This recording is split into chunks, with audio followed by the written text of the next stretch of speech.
मैं मेरी जितनी वो है, वो डॉक्टर लोहिया ने दूसरी पार्टी के लिए नहीं कहा था, अपनी पार्टी से कहा था कि इस्तीफा दो।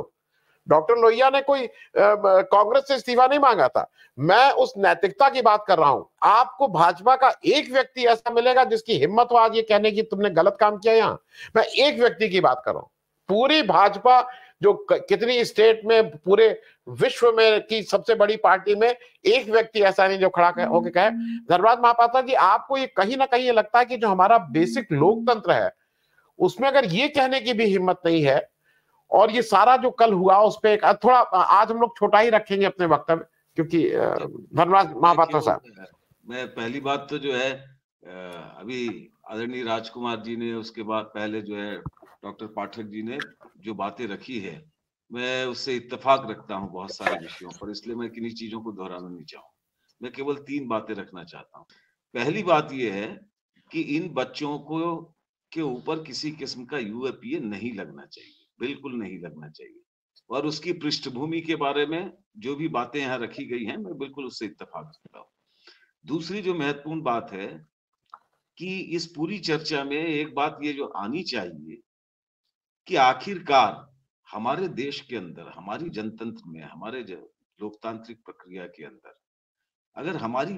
भावी पीढ़ी जो देश का भविष्य है, देश का निर्माण करता है,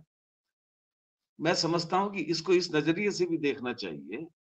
कि किस कदर फ्रस्ट्रेशन, किस कदर जो है उनके दिमाग में, या जो भी हमारे आसपास की घटनाएं हैं, या वर्तमान सरकार की जो नीतियां हैं, या जिस किस्म का व्यवहार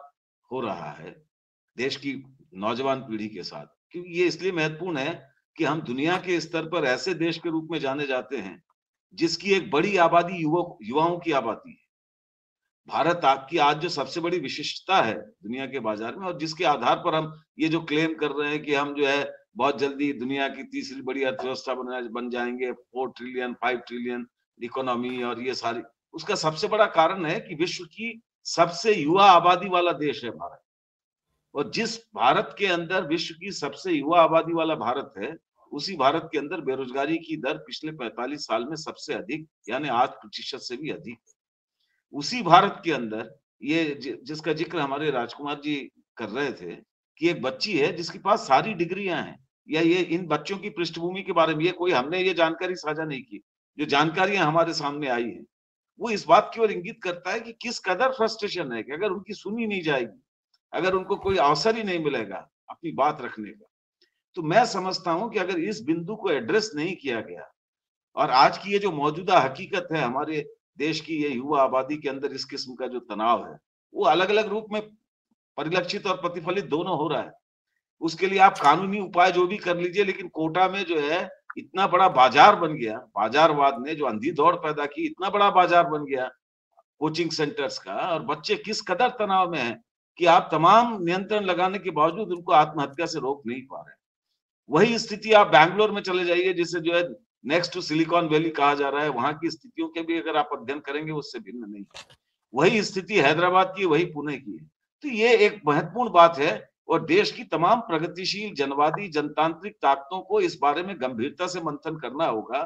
कि अगर मान लीजिए इनको कोई सेफ्टी वॉल्व नहीं मिलेगा, अगर ये देश की इस युवा आबादी को,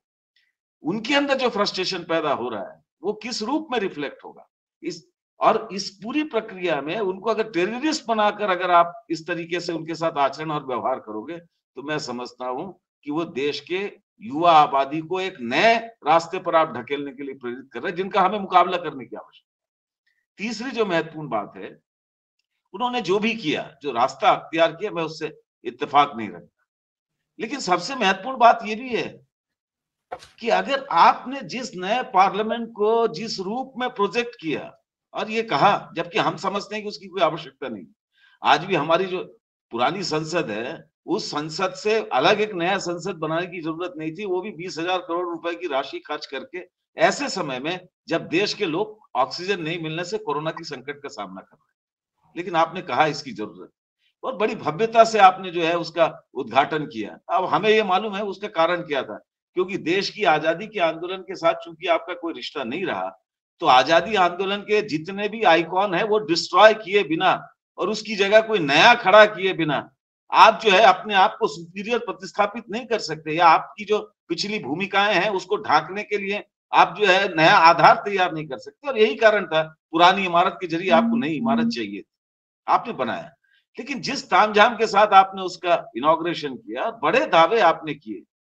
और उस दिन जिस दिन जो है देश की संसद पर यानी लोकतंत्र के सबसे बड़े पवित्र स्थल पर हमला हुआ, उसकी बरसी मनाई जा रही थी, उस दरमियान अगर ये घटनाक्रम हुए तो क्या उसकी जिम्मेदारी नहीं लेगा कोई? आज की जो वर्तमान सरकार है, निजाम है, सबसे बड़ी विडंबना ये है कि उससे जब आंकड़ों पर सवाल करो तो वो कहती है हमारे पास कोई आंकड़ा नहीं है, यानी नो डाटा सरकार। दूसरी बात, आप जब जिम्मेदारियों पर या इस किस्म की कोई भी आप खुद कहते हो कि भाई मजबूत नेतृत्व है, मजबूत राष्ट्र है, पूरी दुनिया में आप विश्व गुरु बन रहे हो, हम सबसे समृद्ध है, सशक्त है, मजबूत है, देश की सीमा, पुलवामा हो जाए, कुछ भी हो जाए, आप किसी चीज पर जवाबदेही नहीं, आप कहते हैं हर मामले में मजबूत है। तो आपकी उपस्थिति में देश की संसद में अगर इस किस्म की कोई घटना हो रही है तो उसकी जवाबदेही किसकी है? मुझे तो इस बात पर बड़ा अफसोस है कि हमारे जो पार्लियामेंट्री स्पीकर है, मुझे सार्वजनिक रूप से कहना नहीं चाहिए, लेकिन ये हमारे आनंद जी ने कहा ये बात कि वो जो है परंपरा बन गई है कि 0 आवर के बाद जो है वो बाकी जो है दूसरे ये करते हैं, जो पहले हमने कभी देखा नहीं। इस देश में बड़े बड़े लोकसभा अध्यक्ष हुए, लेकिन मतलब पार्लियामेंट के स्पीकर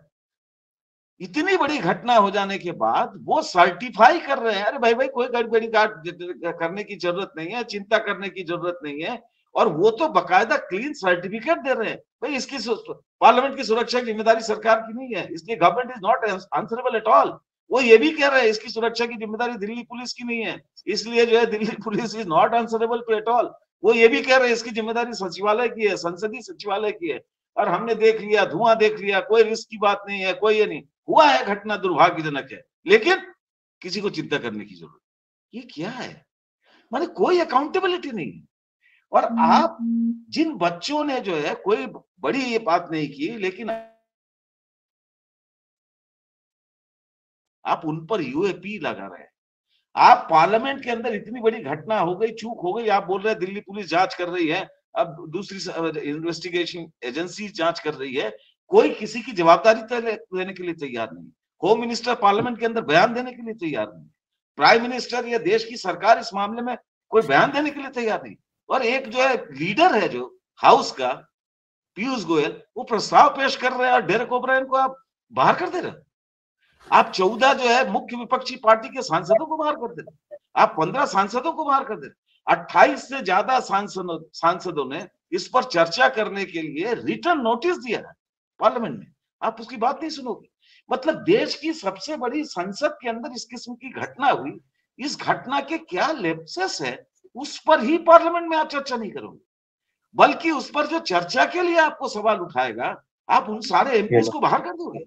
और राज्यसभा के अंदर हमारे जो मौजूदा सभापति हैं, वो जो है उन्होंने जिस तरीके का आचरण और व्यवहार किया, वो देश के उपराष्ट्रपति भी है, सभापति है, हमारी ऊपरी सदन के सभापति है, उनकी अपनी एक गरिमा है। लेकिन मुझे इस बात को कहने में बड़ा अफसोस हो रहा है कि उन्होंने जिस तरीके का से चर्चा, मतलब कोई तो कहाँ चर्चा होगी। मैं इसलिए ये कह रहा हूं, एक तरफ ये जो फ्रस्ट्रेशन है युवा आबादी का, अगर ये उसकी अभिव्यक्ति है, दूसरी तरफ पार्लियामेंट तक में अगर सांसदों को अगर आप जो है इतनी बड़ी घटना पर अगर कोई बात कहने का अधिकार नहीं देंगे, तो हमारे लोकतंत्र में अगर ये जो सेफ्टी वॉल्व है, हमारे लोकतंत्र की सबसे बड़ी मजबूती का आधार क्या है कि हमारे प्रतिरोध के स्वर, अभिव्यक्ति के स्वर, मतों की भिन्नता के अभिव्यक्ति के स्वर, विचारों के मामले में विचारधारात्मक आधार पर हमारे जो भी सहमति असहमति है, उसकी अभिव्यक्ति का जो सेफ्टी वॉल्व है वही है कि राइट टू डिसेंट, मुझे जो अभिव्यक्ति का, अगर ये जो सेफ्टी वॉल्व है, ये सेफ्टी वॉल्व को भी अगर आप कुचल दोगे, दबा दोगे, दफन कर दोगे, तो फिर देश किस रास्ते पर जाएगा। मैं समझता हूँ इस घटना को उस नजरिए से भी देखने की आवश्यकता है। जी जी महापात्रा साहब, चलते चलते धन्यवाद भाई साहब, बहुत संक्षेप में जैसा राजकुमार भाई साहब ने कहा, ये क्या हम सब लोग जो इसको सुन रहे हैं, जो दर्शक हैं, हम हैं, आप हैं, हम लोगों की क्या ये मॉरल रिस्पॉन्सिबिलिटी नहीं कि इन बच्चों के साथ कम से कम जो भी हमसे हो सकता है, ट्वीट कर सकते हैं, कह सकते हैं, बोल सकते हैं, कहाँ जा सकते हैं, ये लगातार चलना चाहिए, और अगर चले तो कैसे चले, बहुत संक्षेप में। मैं एक ही लाइन में कहना चाहता हूँ, हमारे बीच में जो राजकुमार जी से लेकर डॉक्टर पाठक तक और हम सबके बीच में ये यूनामिनिटी है, एक आम राय है, और आज इसी जन अभिव्यक्ति की, जन आंदोलन की जरूरत है। सबसे बड़ी बात ये है। इसलिए सारे डेमोक्रेटिक, सेकुलर, पुराने सोशलिस्ट हो, नए हो, जो भी जनतंत्र, जनवाद पर विश्वास रखता है, उन सारी ताकतों को, वो समूह में हो, व्यक्ति के रूप में हो, नागरिक के रूप में हो, सारे मीडियम के जरिए मुखरता के साथ इस बात को अपनी अभिव्यक्त करनी चाहिए। और एक बात जरूर मैं ये कहना चाहूंगा कि राजकुमार, जो डॉक्टर पाठक जी ने वो कहा है ऑलरेडी, लेकिन ये जो भारतीय जनता पार्टी के सांसद जिन्होंने पास जारी किया, मैं वही कह रहा हूं, सबसे बड़ी बात यह है, जब उनके कोई भी व्यक्ति आएगा, कोई अकाउंटेबिलिटी नहीं होगी। ये एक नया फिनोमिना है। ट्रेन एक्सीडेंट में लोग मर जाए, रेलवे मिनिस्टर के कोई लाइबिलिटी नहीं है। बड़ी बड़ी घटनाएं हो जाए, पुल गिर जाए, गुजरात के अंदर पुल गिर गया, कई लोग मारे, कोई अकाउंटेबिलिटी नहीं है। तो एक एमपी जो है अगर पास जारी कर रहा है और वो खुद पब्लिक स्टेटमेंट दे रहा है, उनकी फैमिली के साथ मेरा रिलेशन है, आप उनसे कोई सलाह नहीं कर रहे हो, पूछ नहीं रहे हो, और पूरी मीडिया के जरिए जो है टारगेट किसी और को बना रहे हो, तो ये अकाउंटेबिलिटी भी एक महत्वपूर्ण बात है, जिसको इन सारे मुद्दों के साथ, उन बच्चों के साथ खड़े होकर उन्होंने जिन बिंदु को उठाया है, इस बिंदु को भी निश्चित रूप से उठाना चाहिए। और इसलिए मैं समझता हूं कि हमें ये भी सवाल उठाना चाहिए, this home minister is liable to answer the parliament. बिल्कुल हमें, हमारे जिन सांसदों को निकाला गया है गलत है, उनके साथ भी हमको जो है एकजुटता जाहिर करनी चाहिए, और इस पूरी पृष्ठभूमि में जो सवाल उठ रहे हैं, उन सारे सवालों को सारे मीडियम के जरिए उठाया जाना चाहिए, और उन बच्चों के साथ सॉलिडेरिटी तो होनी ही चाहिए। जी,